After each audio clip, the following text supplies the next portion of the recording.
asked for this. One day I was finishing notes on a patient at my desk in a cramped city office, and the next I was handed a brown envelope. Inside was a letter of reassignment. Temporary, they said, 1 week only. St. Joachim's Psychiatric Hospital, a place I had never heard of, off any major map, buried deep in some forgotten part of northern New England. My supervisor barely made eye contact. "Staffing shortage," he mumbled. "You're the only one available." That was it. No discussion, just coordinates, a key, and a cold handshake. I arrived late in the evening. Overcast sky. Drizzle so light it felt more like fog than rain. The hospital looked like something abandoned during a war. Tall stone walls, rusting gates, windows like black mirrors. The main door creaked open as I approached. A man in a white coat stood there, already waiting. Thin, pale, with a nervous energy clinging to him like a second skin. "You're replacing Dr. Mason?" he asked. "Yes, temporarily," he nodded. "Rooms on the second floor. Patients are housed in the west wing. Archives are in the basement. If you need anything, don't open the window, especially at night." "Sorry?" I blinked. "It gets cold, drafty. You'll catch something." No smile. No attempt at humor. Just a warning disguised as small talk. That first night, the silence was the loudest thing I heard. St. Joachim's was filled with sounds that didn't belong to any living thing. Creaking pipes, floorboards settling like someone pacing, water dripping from nowhere. I sat on the edge of the old bed, flipping through patient files. Most were what you'd expect: schizophrenia, bipolar disorder, catatonia, some psychotic breaks triggered by trauma. But one file stood out. No name, no age, no admission date. Scrawled at the top: subject kept in room 36, do not disclose. And at the very bottom of the final page, in handwriting different from the rest: he sees through the windows, especially at night. I couldn't sleep. Sometime around 2 a.m., I left my room to get water. The hallway felt wrong. Not just quiet, but stretched. Like it had grown longer than it was during the day. The lights flickered as I passed, and the walls seemed to lean in. At the far end, I thought I saw a face, pale and blurred, watching me.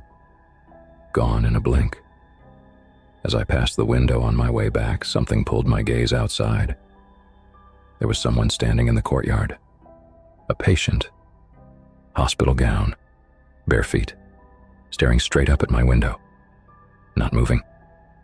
The next morning I asked the same man who had greeted me, "Do patients walk the grounds at night?" He stopped what he was doing. Slowly looked up. "The courtyard's locked after sundown. Always." "I saw someone out there." "You sure it wasn't your reflection?" He didn't wait for a reply. Later that day, I checked room 36, the room from the file. It was empty. Not just vacant, sterile, like no one had used it in weeks. Bed made, floor clean. But there were faint traces of motion, dust disturbed in a perfect circle, like someone had been pacing barefoot. Scratched into the paint near the window were the words, "They're not in my head. They're under the window." That night I didn't try to sleep. I sat by the window watching, waiting. At 3:17 a.m. I saw them. 3 figures this time.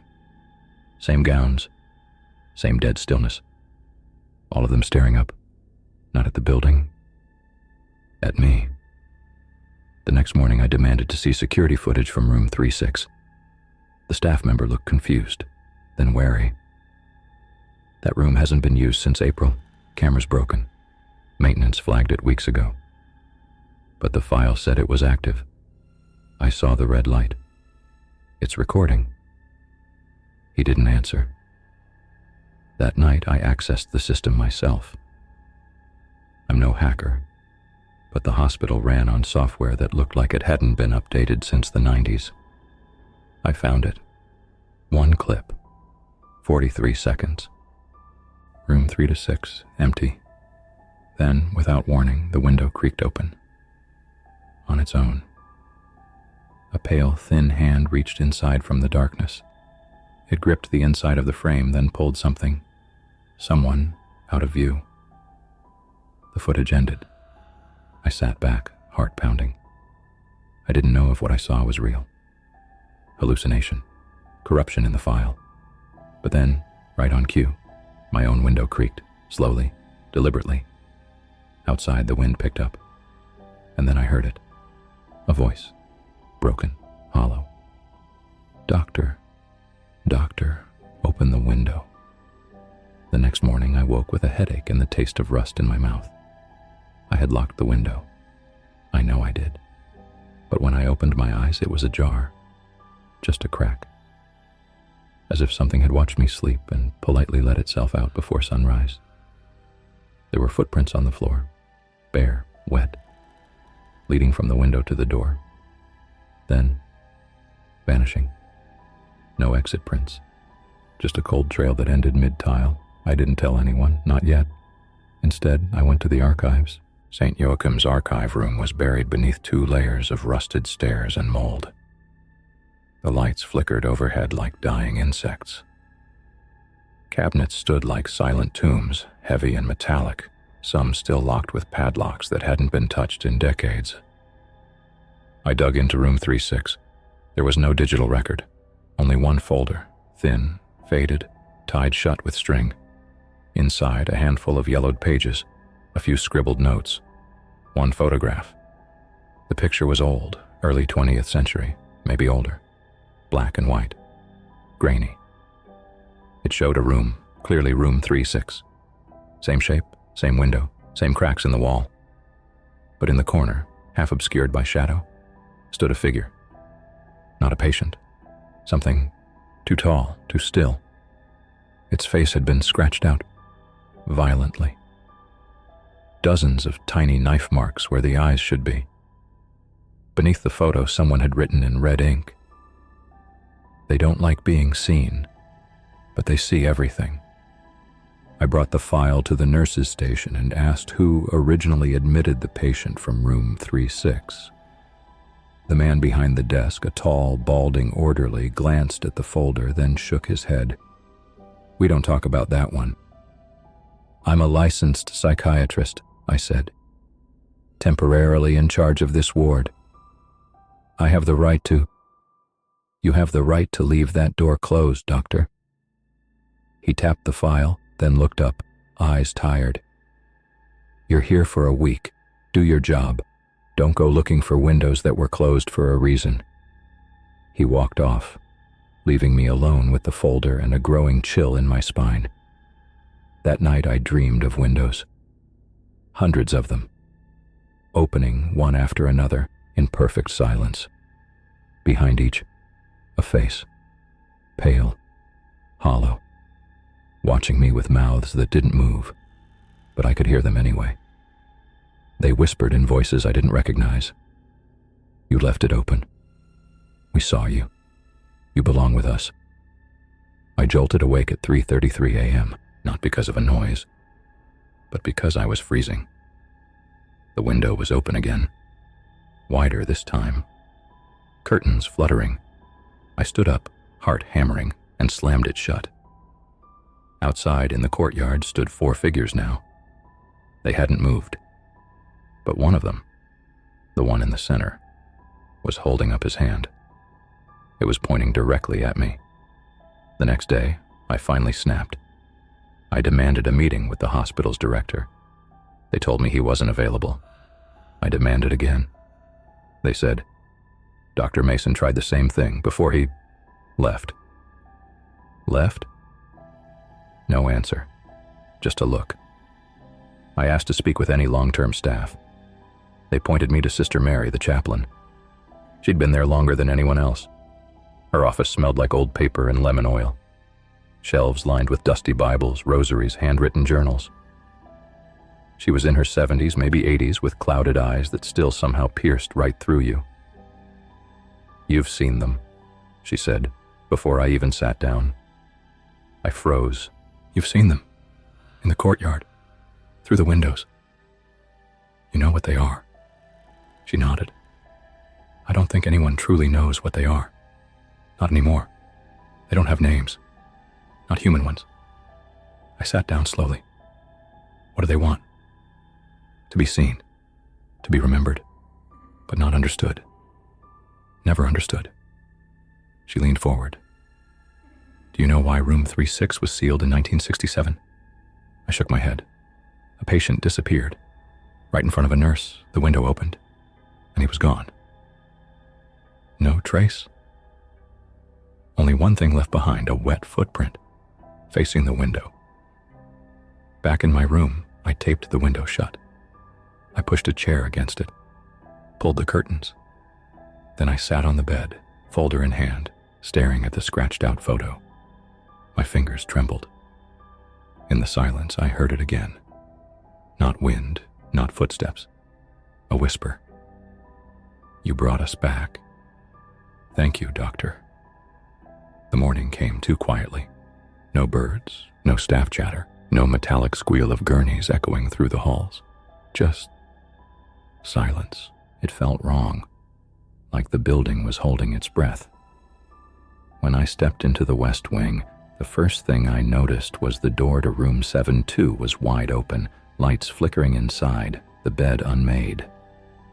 The nurse standing nearby was pale, stiff. Where's the patient? I asked. She didn't look at me. He was here last night, she whispered. We checked on him at midnight. He was crying, talking about eyes in the window. I stepped inside. No signs of a struggle, no broken glass. Just one thing on the floor. A damp handprint. Not bloody, not dirty, just wet, and facing toward the window. By noon, the patient was officially declared missing. Staff insisted he must have wandered off, that he had a history of dissociation. But St. Joachim's is surrounded by metal gates, security cameras, and locked exits. I asked for the security footage. The camera outside room 7-2? Temporarily offline, and of course, just like room 36. That afternoon, I spoke with a patient named Lillian, mid-30s, diagnosed with paranoid schizophrenia. She sat by the window in the common area, humming tunelessly, staring at the empty courtyard below. When I asked if she remembered the missing patient, her eyes didn't leave the glass. Tommy, she said. He talked too loud. That's why they took him. Who took him, Lillian? Her eyes finally met mine. Bloodshot. Hollow. The ones behind the window. You can talk here, but not too loud. They hate loud. She leaned closer, her voice dropping to a whisper. They like you. You hear them now too, don't you? That night I barricaded the window again. Chair. Duct tape. Heavy box pushed against the bottom frame. I sat in bed. Lights off, eyes open. Listening. At 3:12 a.m., a sound. Not a voice this time. Not wind. Scratching. From inside the wall behind my bed. Slow. Deliberate. Fingernails, maybe. Then, a tap. 3 quick raps, like knuckles on wood, from behind the plaster. I moved the bed, pressed my ear to the wall. Nothing. Then whispering so faint I couldn't make out the words. But it was speech, like someone trying to talk to me from the other side. Not yelling, not begging, just whispering through layers of stone. I didn't sleep. I couldn't. By sunrise, the whispering had stopped. The wall was cold to the touch. But it felt thinner than before, like something was getting closer. In the staff meeting the next morning, I brought up the missing patient again. The head nurse, a stern woman named Carlisle, gave me a look I can only describe as tired resignation. We've had a few disappearances over the years, she said. We report them, file the paperwork. They never find anything. You mean the police never come? Oh, they come. She smiled, not kindly. They just don't stay long. I asked if the director was available. Still out of contact, she said. Has been since last month. That evening I found another patient gone. Room 25. The door was locked from the inside. We had to force it open. No one inside. Window wide open. No footprints. No blood. No note. But the wall beside the bed had something new. A hole. A fist-sized hole dug out with fingers. Skin and blood still caught in the plaster edges. Inside the hole, just a whisper. I pressed my ear to it and I swear I heard, "You're almost ready." At this point, I tried to leave, packed my bag, walked to the front gate. It was locked. Not just the standard security lock. The entire mechanism was frozen, rusted, like it hadn't been opened in decades. No cell service, no working landlines, no one in town answered. I wasn't transferred here. I was brought here. Back in my room, I found the window wide open again. I hadn't touched it since taping it shut. The chair was tipped over, tape peeled back, curtains swaying, and on my bed, a folded hospital gown. Not mine. Something was scrawled across the fabric in black marker. "You forgot to look behind you." I turned around. Nothing. But the wall was breathing. The wall wasn't solid anymore. I pressed my hand to it, gently, and the surface gave, like damp paper over shallow breath. It pulsed. And then, very faintly, it whispered back, "You left it open. You let us in." I stumbled back, heart punching my ribs. There are moments where the mind splits. One half demands logic. The other just wants to survive. I didn't scream. I just ran. I found the hallway, shorter than it had been the day before. Doors were gone, moved. Room 25, where the last patient vanished, wasn't there, as if it had never existed. I spun in place, dizzy. The layout of the hospital had changed. Either the building was shifting, or my mind was. I went back to the basement. There had to be something they hadn't shown me. I tore through file drawers, flipped boxes, yanked open locked cabinets with a crowbar I found in the janitor's closet. And then I saw it. A leather folder, no label. Inside, documents marked Mason Thomas, MD. The psychiatrist I had been sent to replace. I skimmed the first page. Week 1, transferred without formal request, no staff signatures. Arrival witnessed only by patient 903-6.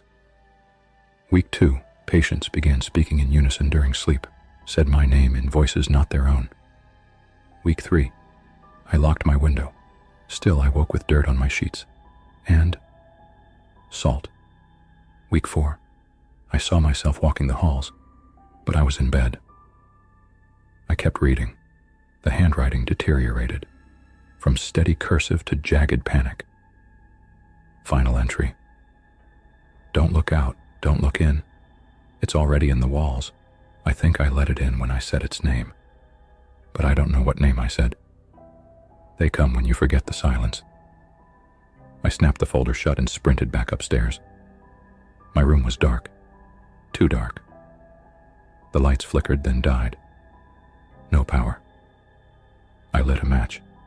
The window was open, but not like before. This time it had been ripped off the hinges, curtains shredded, glass shattered inward, wind howling like a voice trying to scream without lungs. I backed away, slowly, and then I saw it. A hand reached through the window frame. Thin, elongated, skin pale like wax soaked in ash. It groped blindly, tapping the walls like it was learning the shape of the room. Then, another hand. Then a head. No eyes. No face. Just skin pulled tight over bone, and a mouth sewn shut with wire. It didn't breathe. It clicked. That was the sound I'd been hearing for days. Not whispering. Clicking teeth behind sealed lips. It pulled itself halfway into the room. Arms unnaturally long, elbows bending the wrong way. I couldn't move. It turned toward me. Even without eyes, I knew it was looking. Suddenly, a sound behind me. The door slammed open. Sister Mary stood there, holding a crucifix in one hand and a shard of broken glass in the other. "Get away from the window," she shouted. I dove to the side as she hurled the crucifix. It hit the floor, and the creature shrieked, not with voice, but with every part of its body. It convulsed, twisted, and slipped backward, retreating through the frame as if sucked out by the darkness itself. The window slammed shut, but the room didn't stop shaking. Sister Mary grabbed my shoulder. "It's not just this room," she said. "It's in the hospital now. You've seen too much." I could barely speak. What was that? Her eyes were wild, unblinking. They're watchers, listeners. They remember the ones who forget them. That's why we keep quiet. That's why we keep the windows closed. Why didn't anyone warn me? Her voice dropped. Because you wouldn't have come, and they need someone to talk to. That night I didn't sleep. I sat in the hallway outside my room with every light I could find turned on. Flashlights, desk lamps, even my phone's flashlight taped to the wall. I stared at the windows. None of them were open, but every one of them had a shadow behind it. Standing. Still. The next morning, I wasn't sure I'd woken up. I was sitting in the hallway, still staring at the row of windows. But the lights I had taped up during the night, they were gone. No cords, no bulbs, no tape. Nothing, like they'd never existed. Worse, my phone battery read 0%, but the screen was still on. It showed a picture of me, in bed, sleeping, but I hadn't slept, and I wasn't in bed. The hospital was silent again, but this time the silence followed me, like a wet blanket pulled over the world. When I walked, the floor didn't creak. When I breathed, the air didn't move. It was as if the building wasn't listening anymore. It was remembering. I turned a corner into one of the older wards and stopped cold. Every bed was full. Patients, dozens, just lying there under filthy sheets, staring at the ceiling. None of them had names. None of them moved. I walked closer. Their skin was pale and sagging like damp wallpaper. Their mouths were sewn shut, just like the thing I saw crawl through the window. And their eyes were open, all of them, watching me. One of them twitched. Another one sat up, bones cracking like broken glass. One by one, the patients turned to me, all at once, their stitched lips trembling. And then I heard it again. The clicking. "You're not him," said a voice. But it wasn't one of them. It was mine. I spun around and saw myself standing in the doorway. Same face, same clothes, same scar on my right thumb from when I was 8. But the eyes weren't mine. They were empty. And the mouth, it was full of black string, coiled like worms between the teeth. The other me opened his mouth wider, impossibly wide, and spoke without moving his lips. "You left the window open. Now you belong to us." Then he lunged. I don't remember how I got away. I think I blacked out. When I came to, I was in the chapel, the small, unused room on the east wing. Only Sister Mary was there, sitting in front of the altar. I tried to speak, but she shook her head. "Too late," she said. "You've been claimed." "What does that mean?" She didn't look at me. "It means you've been seen, chosen. You're not a visitor anymore. You're replacement stock." She handed me a photo. It was Dr. Mason, the man I was sent to replace. Except it wasn't a hospital ID. It was a missing person poster. Name: Thomas Mason. Last seen November 3rd, facility closed 2 days later. Closed? I asked. What are you talking about? She finally looked at me. This place was condemned a year ago. No patients, no staff. They never told you that, did they? I stood up, heart pounding. If that's true, then what the hell am I doing here? She smiled sadly. You're giving them someone to remember. That's how they stay. Someone has to stay with them.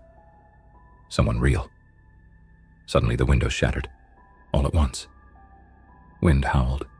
Voices poured in like water through a cracked dam, and from every corner of the chapel the clicking returned. Dozens of voices, speaking in unison. Not alone! Never alone! One must stay! One must stay! One must! I turned to run, but the chapel door was gone. Not locked. Gone.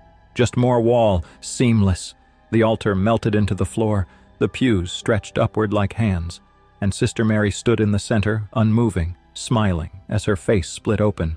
Inside was not flesh, not bone, just a window, and something on the other side watching me back. I screamed. Not because I was afraid, but because I finally understood what was happening. This place didn't trap people. It turned them into windows. I don't know how long I sat there, staring into her face, or rather the thing behind it. The window. It didn't reflect anything. Just shimmered like a still puddle of black mercury. No frame, no glass. But I could feel something pressing up against the other side, watching me, studying me, trying to remember my shape. I ran. Through the chapel, through the hallway, past the eyeless patients and crumbling stairwells. But everything was wrong. Rooms led into other rooms, impossible geometry. Staircases that looped, doors that opened to walls. The hospital wasn't a building anymore. It was a maze made of memory. Mine. I found myself back in room 12B. My bed, my shoes still on the floor, my shirt hanging over the heater, except I don't remember ever taking it off. And on the pillow, a name tag. Dr. Michael Lee, Patient Liaison, Hawthorne Asylum. I never had that badge printed. I never got my credentials, and yet it was worn, faded, bent, like I'd been wearing it for years. I turned to the mirror. My reflection blinked, but I didn't. Then it smiled, but I felt no movement in my face. It's already done, my reflection whispered. And in the corner of the room, a figure stepped forward, hooded, wrapped in black gauze like the others. Except this one was me. Every feature, every scar, identical, except for the eyes. The eyes were stitched shut. I backed up. My legs hit the bed. I turned to run, but my foot caught something. A crack in the floor, a long, narrow split from wall to wall, like a seam. From inside I heard them. Hundreds of voices, whispering, clicking, breathing, and then the split opened. Hands came first, dozens of them, pale, shaking. They pulled themselves out. Not people, but reflections of me, of the patients, of people I'd never seen, but who all looked slightly wrong, like broken copies, blurred, smeared, and frantically alive. They surrounded me, no screams, no violence, just observation, as if I were an exhibit, and above me the walls turned transparent. Behind them, more faces, dozens, hundreds, staring in from the other side. People in rooms, offices, bedrooms, watching on phones, laptops, TVs, watching me. And I realized something. This wasn't my story. It was theirs. And I was just the window. I felt my body start to shift, not physically, but conceptually. My skin was still mine, but I could feel others reaching through it. Memories fading. Thoughts no longer linear. I couldn't remember my last name, or where I was born. I couldn't remember if I'd ever been outside. Then someone spoke. A calm, friendly voice, like a narrator on a podcast, and that's how the new ones arrive. Every few years, a fresh memory, a fresh body, just curious enough to come close to the edge. And when they finally see what's on the other side, we keep them. My body slumped.